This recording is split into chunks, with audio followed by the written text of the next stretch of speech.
Hi friends. आज हम लोग आपकी सेहत ही नहीं बल्कि सुरक्षा के भी मुद्दे पर बात करना चाहते हैं।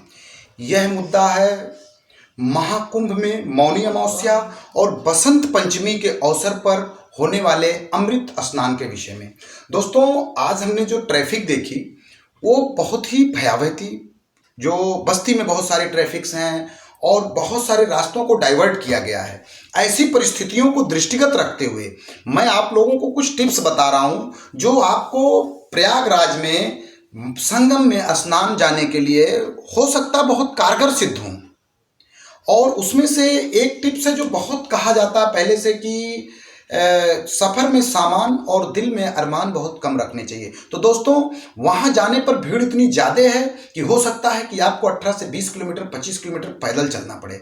ऐसी परिस्थितियों में आप बहुत कम सामान रखेंगे तो आपकी यात्रा सरल और सुलभ होगी।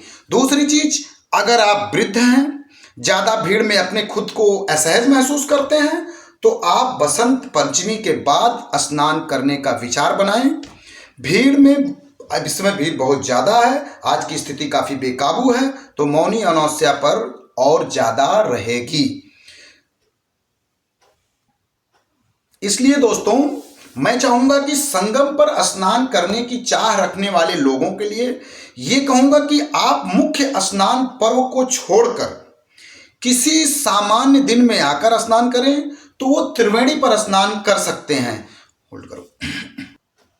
दूसरी बात दोस्तों, आप स्नान करने के लिए कोई भी और जगह चुन सकते हैं, जैसे कि संगम पर स्नान की अपेक्षा आप गंगा के किनारे अन्य घाट जैसे फाफामऊ घाट, दारागंज, दशाश्वमेध घाट, अरैल घाट आदि को स्थान के लिए चुनें जो कि आपके समीपस्थ पड़े।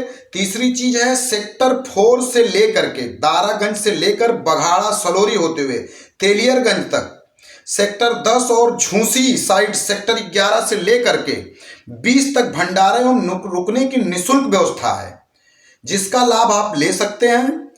तीसरी चीज है कि आप सभी भीड़ में बिछड़ सकते हैं, तो इसके लिए आप अपने परिवारजनों के मोबाइल नंबर, नाम, पता की लिखी पर्ची उनके जेब में डाल दें जी, और साथ ही साथ समीप के खोया पाया केंद्र में जाकर के इसकी सूचना दें जिससे कि आप आसानी से उन तक पहुंच पाएं। अगला है कि आप संगम पर बिल्कुल कपड़े उतार के ना नहाएं, क्योंकि ठंड है, ज़्यादा है, ठंड लग सकती है, आपको हाइपोथर्मिया हो सकता है। हाइपोथर्मिया का मतलब होता है कि बुखार नहीं, हाइपरथर्मिया बुखार होता है। हाइपोथर्मिया का मतलब होता है कि बॉडी का टेम्परेचर डाउन हो जाता है। बॉडी के टेम्परेचर डाउन होने से बहुत सारी समस्याएं होती हैं, और अगर आपको किसी तरह की कोई आपात स्थिति आती है तो आप आपात स्थिति महाकुंभ की हेल्पलाइन नंबर है 1920 यानी 1920 यानी 1920 पर कॉल कर सकते हैं। महाकुंभ के बाद, स्नान के बाद आप मिर्जापुर, बनारस और अयोध्या के दर्शन करने का विचार त्याग दें, क्योंकि वहां भी लाखों की भीड़ जुट रही है और भीड़ में जाना आपकी सेहत के लिए ठंड के मौसम में बहुत अच्छी बात नहीं है। तीसरा, अगर आप रास्ता भटक गए हैं, रास्ते की जानकारी नहीं है, तो आप वहां रास्ते की जानकारी के लिए लोकल पान की दुकान, समीप में जो टिकिया, चाट ठेला और फुल्की या कोई भी दुकानदार अगर वो स्थानीय है तो उससे आप रास्ता पूछ सकते हैं। और दूसरी चीज़, मैं एक चीज़ और कहूँगा भाई साहब कि आप लोग, मेरे प्यारे भाइयों और मित्रों, दोस्तों, देशवासियों और तमाम जनमानस से एक निवेदन करूंगा कि आप लोग इस पोस्ट को ज़्यादा से ज़्यादा शेयर करें जिससे लोगों की मदद हो सके। हो सकता है इसमें कोई त्रुटि हो, अगर कोई त्रुटि है तो आप इसको सुधार लें, और अगर अच्छा है तो इसको लाइक, कमेंट और फॉलो करके ज़्यादा से ज़्यादा लोगों तक पहुंचाएं जिससे लोगों को सुविधा हो। इसमें एक और हेल्पलाइन नंबर दिया हुआ है, जो मोबाइल नंबर है वो मैं आपको बता दे रहा हूँ। उसके माध्यम से आप वहाँ पे असुविधा से और भी बच सकते हैं।